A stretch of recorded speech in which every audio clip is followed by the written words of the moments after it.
Hey, if you VA ever pushed through every single hardship life threw, had you kept smiling when everything inside was screaming, stayed strong when you felt like crumbling, held it all together for years just to prove you could, and then one day it all cracks wide open anyway, leaving you wondering why the hell you're still hurting when you've done everything right. Then smash that subscribe button right now and stay with me until the absolute end. I'm about to reveal the brutal, life-altering truth that most people spend their whole lives running from. Your breakdowns are signs of weakness. They're the only honest proof you've ever been strong enough to finally stop pretending. What if the pain you've been fighting is trying to destroy you? It's the only thing left trying to save what's real inside you. This isn't feel-good motivation or quick-fix advice. This is the raw, unflinching wisdom Fyodor Dostoevsky carved out of his own near-death hell, and it's still cutting through the noise today. Stick around, because once you see how modern life numbs you into a shell, while calling it normal, and how real suffering might be the only path back to actually being alive, the plot twists, the hidden costs, the quiet betrayals, you won't be able to look away. You might finally stop running and start becoming. Most people don't break down because they're weak. They break down because they've been too damn strong for way too long. They've held the line through every storm, bitten their tongue when it hurt to speak, pushed forward when every step felt impossible, smiled politely while something vital inside them was quietly dying. And when the collapse finally comes, maybe in the dead of night, maybe after losing a job, a marriage, a loved one, or maybe in perfect silence when the rest of the world looks fine, they call it failure. The world labels it weakness, burnout, a midlife crisis, something to fix fast. But what if it's not failure at all? What if it's the first truly real thing that's ever happened to you? Let's get brutally honest here. You've had that moment. You know the one. It might have hit you at 3 a.m., staring at the ceiling. Or right after the big promotion everyone congratulated you on. Or during a quiet drive home when the radio suddenly felt too loud. You couldn't put a name to it, but you felt it like a slow crack spreading across your chest. Like a question you never asked out loud but could unsilence. What the hell am I even doing with my life? And the second that question surfaces, the old instincts kick in hard. You try to patch it up quick. You throw yourself into more work to drown the noise. You make a shiny new plan, set bigger goals, call it a rough patch or temporary depression. You force positivity, hit the gym harder, read the self-help books, meditate, journal, hustle through it. When that doesn't work, you look for someone or something to blame: your parents for how they raised you, your boss for the toxic environment, your ex for the heartbreak, the economy, society, even God if you're feeling spiritual. But here's the cold, hard truth nobody ever dares tell you straight. You're not broken because you're hurting this much. You're breaking open because you've spent years refusing to become anyone real. You think the pain is your enemy, the glitch in the system, but Dostoevsky, who stared death in the face and lived to write about it, would tell you something different. Pain is your only truly honest teacher. He wouldn't hand you another 5-step plan to fix your life. He'd tell you to stop running from the fire and let it burn away everything fake. Because the man who runs from pain is really just running from himself. And the man who runs from himself dies inside long before his body ever stops breathing. We live in a world absolutely terrified of real suffering. We treat every discomfort like it's a medical emergency that needs immediate treatment. We pathologize normal sadness, turn it into a disorder with a fancy acronym and a pill to match. We medicate silence because quiet feels dangerous. We call grief a temporary phase to get over quickly. Anger a problem to manage. Loneliness something to swipe away on apps. We build an entire civilization on the dangerous fantasy that pain is optional, that you can hack your way around it with enough productivity, positivity, therapy sessions, or dopamine hits. But Dostoevsky saw straight through that lie. He knew you don't become a real, fully alive person through endless pleasure, comfort, or achievement. You become one through pain, through the kind of suffering that strips illusions, shatters pretenses, and forces you to confront what's left when everything else is gone. He stood blindfolded in front of a firing squad, seconds from execution, pardoned at the very last moment, then thrown into a Siberian prison hell for years. He buried friends, lost family, endured poverty, epilepsy, humiliation, and out of that furnace, he didn't come back with motivational quotes or feel-good platitudes. He came back with eyes that could see through every mask society wears. He saw a world that worships comfort but breeds cowards. Men taught to be polite and presentable instead of powerful and whole. Souls reduced to functions: worker, consumer, performer, lives emptied of real fire. And he said no to all of it. He let the pain shape him completely, let it shatter him into pieces. Let it strip him down to nothing but the raw, bloody, undeniable core of a man who could finally feel something true again. So maybe your life isn't falling apart right now. Maybe it's just flat out refusing to stay fake any longer. Maybe what looks like a breakdown is actually a door swinging open, and pain is simply the steep price of walking through it. The real question isn't how do I stop hurting? It's will you finally walk through that door? Or keep repainting the walls of your prison and calling it peace? Pain isn't some new modern problem we invented. But the way we handle it today is terrifyingly new and dangerous. We don't suffer anymore, we outsource it. We don't sit with the arc, we scan it with apps, label it with diagnoses, pathologize it into submission, monetize it with courses and subscriptions. We built an entire culture on the illusion that suffering can be optional if you're smart enough, positive enough, disciplined enough. But Dostoevsky saw pain for exactly what it is. Not a curse to avoid, not a failure to overcome, but a blazing furnace where the false self gets burned away until only truth remains. Modern life doesn't teach you how to suffer with dignity. It teaches you how to run from it faster than ever. Run to work, run to goals, run to distractions, run to positivity mantras, run to new relationships, new habits, new versions of yourself. Never slow down, never feel the full weight, never ask the dangerous why, because if you pause even for a breath, you might finally hear it, that low, aching whisper rising from somewhere deep. Something is terribly wrong here. But we can't afford to hear that, right? So we medicate the whisper, motivate over it, market distractions around it, turn your inner ache into an algorithm that feeds you more content to numb it. You feel empty inside. Here's a productivity hack. You feel alone. Scroll for connection. You feel scared of what's coming. Perform harder. Achieve more. We VA turned the human soul into buggy software and pain into an error code we just need to debug. This isn't healing. This is sophisticated anesthesia. We drowned real loneliness in cheap dopamine hits. We drowned emptiness with endless accomplishments that never filled the hole. We drowned fear with moral grandstanding and performative virtue. We tell ourselves comforting lies. If I just stay busy enough, improve fast enough, forgive quicker, hustle harder, smile wider, maybe the pain will finally go away. But it doesn't leave. It never leaves.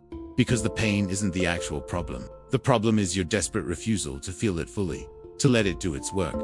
Society keeps telling you that pain means you're broken, defective, failing at life. Dostoevsky would look you dead in the eyes and say the opposite. Pain means you're still alive enough to feel something real. You feel lost right now. You're supposed to feel lost when the old maps stop working. You feel shattered into pieces. That's often the exact price of finally seeing clearly for the first time. But we've been trained from childhood to believe otherwise. In this world, pain is treated like a glitch in the system. Discomfort is a disorder to medicate. Sorrow is a symptom to manage. So we flatten it all down, name it neatly, sedate it quickly. We never let the pain speak its full truth. And what are we left with at the end? Hollow shells walking around smiling on command, succeeding by the numbers, performing perfectly, but never truly transforming, never growing deeper roots. We kill the inner ache just to protect the daily routine. We amputate pieces of the soul to keep fitting into the schedule. And worst of all, we call this normal. We call the man who's never screamed into the darkness well-adjusted. We call the man who's never questioned the machine he's serving mature and responsible. We call the man who's never let pain hollow him out completely successful and strong. But Dostoevsky saw what we still can't face. Without real suffering, there is no true consciousness. Without walking through some version of hell, there is no authentic soul. He didn't mean it poetically. He meant it literally, from experience. Pain isn't a detour on the road to a good life. It's often the only road that leads anywhere real and lasting. Because pain forces you to stop pretending everything's fine. It unmasks the lies you've told yourself for years.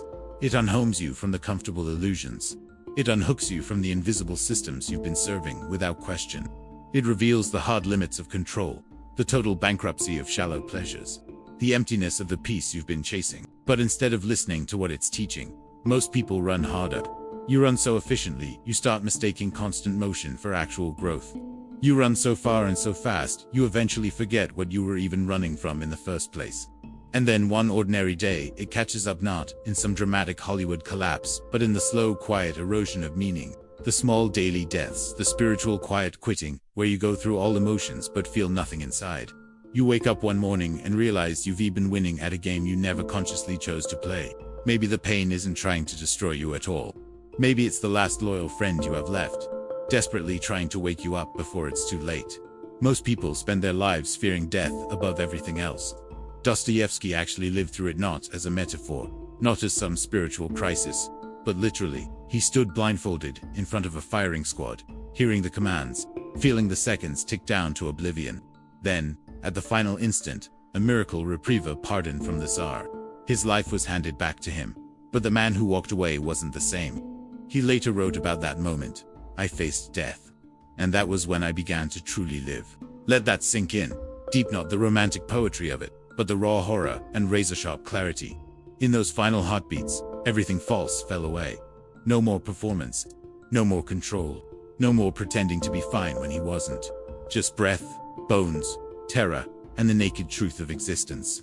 What truth did he find? That everything you've built, status, plans, relationships, identity, can vanish in an instant. That everything you believed about yourself and the world can collapse like a house of cards. And that in the total absence of all those props, something unbreakable still remains. You, raw and unmasked, undeniable and alive. That's the real prison break, not escaping a physical cell, but breaking free from the carefully constructed self you thought you had to be just to survive in this world. Dostoevsky didn't come back from the edge with sunny optimism or life hacks. He came back with piercing vision. He saw the invisible cracks running through everything society calls normal. He saw men paralyzed by politeness, terrified of their own depths, souls reduced to mere functions, lives quietly emptied of real fire and passion. And he realized that true death isn't the end of the body yet. The slow spiritual anesthesia we choose every day. That dull, comfortable numbness we mistake for peace. That polite, acceptable mask we call maturity. That obedient surrender to comfort we confuse with wisdom. But when you're seconds from a bullet, none of it holds any weight. Not your resume, not your reputation, not your bank account, not your social media brand, not your carefully curated image. All that remains in that final moment is one piercing question: were you real while you had the chance? And for most people, the answer is painfully no. Because the system doesn't want real human beings. It wants manageable ones. Well-behaved, productive, pleasant, scared enough of their own pain to stay in line. And so you hide. You hide behind endless progress, behind perfect politeness, behind flawless performance until life finally corners you, strips everything away, pins you against the wall with no more places to run. That's exactly what happened to Dostoevsky. Condemned as a political prisoner, mocked in public, sent to brutal Siberian labor camps, plunged into poverty, epilepsy, grief, and humiliation. But that's also precisely when he was truly born, not as a famous writer or intellectual, but as a living soul with eyes wide open. Because when there's nowhere left to hide, when every escape route is blocked, something sacred and terrifying happens. The mask falls off completely. The performance ends for good, and the real self finally begins to emerge. And here's the profound irony most people miss. You think pain is what ruins you forever. But it only ruins the brittle, fake version of you that was never real in the first place. The identity built on approval, status, achievements, and endless avoidance. Dostoevsky lost everything the world values. And in that total loss he gained something priceless. Vision. Not the shallow vision that helps you succeed more efficiently. The kind of vision that lets you finally see yourself, others, the world without the filters and lies. And what he saw was devastatingly simple. Pain doesn't destroy the real you. It reveals the real you. It peels away every layer of pretense you've accumulated. It burns off the illusions you've clung to for safety. It cracks open the tight cell of who you thought you had to be. So the authentic self you've buried for years can finally breathe free air. But that revelation only happens if you stay in the fire. Only if you stop running from it. Only if you refuse to numb it, fix it fast, escape it, or turn it into just another self-improvement project. Because pain, when you face it without flinching, becomes a kind of fierce midwife. It doesn't kill you, it delivers you into something new and alive. But most people abort the process way too early, too afraid, too civilized, too attached to comfort to let the soul scream its way into existence. Dostoevsky didn't abort it. He let the pain rip him wide open. He let it burn him until everything false was ash. And what emerged from those flames wasn't a man who conquered suffering once and for all. It was a man who walked straight through the heart of it and somehow didn't lose his soul along the way. So maybe that's the single most important question you can ask yourself right now.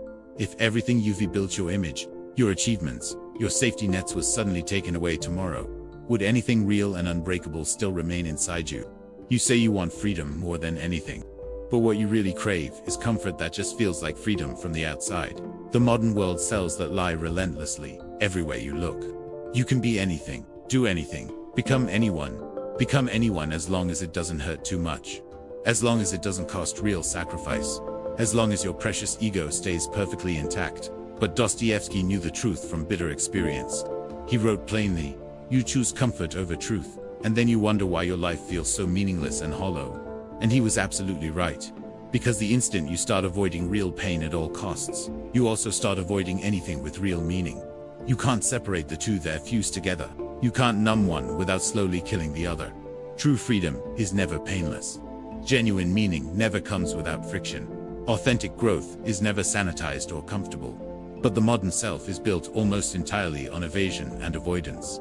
We want freedom without the heavy responsibility it demands. We want deep meaning without the suffering that gives it real weight and permanence. We want to become someone new without ever shedding the old skin we've grown so attached to. So we invent a cheap, surface-level version of liberation. Freedom made of likes and followers. Meaning stitched together from pixels and playlists.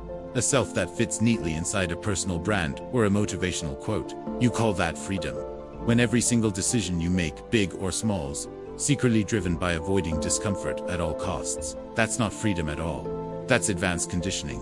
That's a soul trained from birth to flinch away from its own depth and power. Dostoevsky saw this tragedy playing out in the people all around him.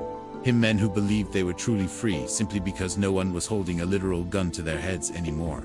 But they were still slaves. Slaves to their appetites. To their fear of being truly alone with themselves. To their desperate need to be seen.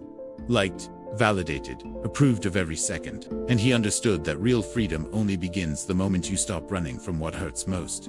Because genuine pain, the kind you can't hack or bypass, is the doorway to genuine choice. Until you face it head on, you're not choosing anything, you're just reacting on autopilot. Reacting to old fears, reacting to buried memories, reacting to invisible systems and expectations you never stop to question. You mistake that endless reaction loop for real agency and control, but it's just sophisticated programming running in the background. So you spend your best years chasing a version of peace that demands zero real transformation. And when that shallow peace never arrives, when the emptiness keeps growing, despite all the wins, you blame everything external. The job that's too demanding, the partner who doesn't understand, the past that won't stay buried. But the truth is painfully simple and direct. You tried to live a life without real pain. And in doing so, you ended up living without real meaning. You wanted effortless joy without any risk. Crystal clear clarity without the necessary chaos. A stronger self without any real sacrifice or loss. But the human soul doesn't operate that way. You can't feel anything deeply if you've never hurt honestly and openly. You couldn't think with true clarity if you've never been broken open enough to let light in. You can't become whole and integrated if you've never grieved and released who you pretended to be for so long. And that's the dangerous secret modern culture works overtime to keep hidden from you. Pain is the non-negotiable price of realness. And deliberate avoidance of pain is the quiet, slow death of the soul. Dostoevsky didn't hate suffering, he feared something far worse. A man so comfortable, so unshaken, so perfectly adjusted that he never once meets his true self in the darkness.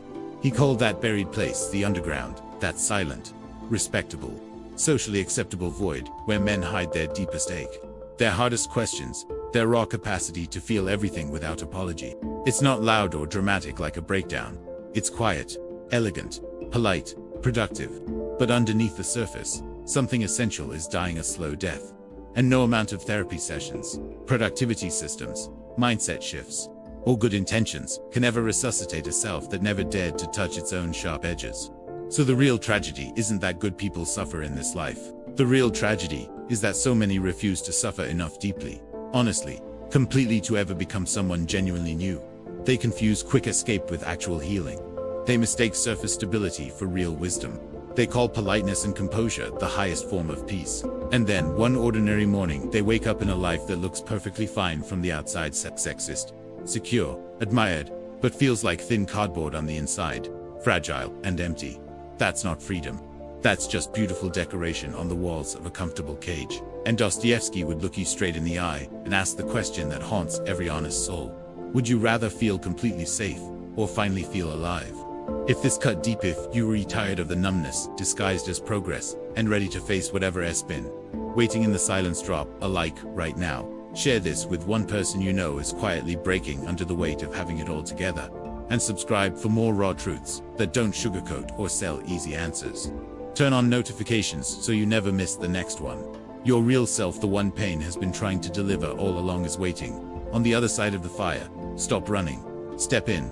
Thanks for staying until the end.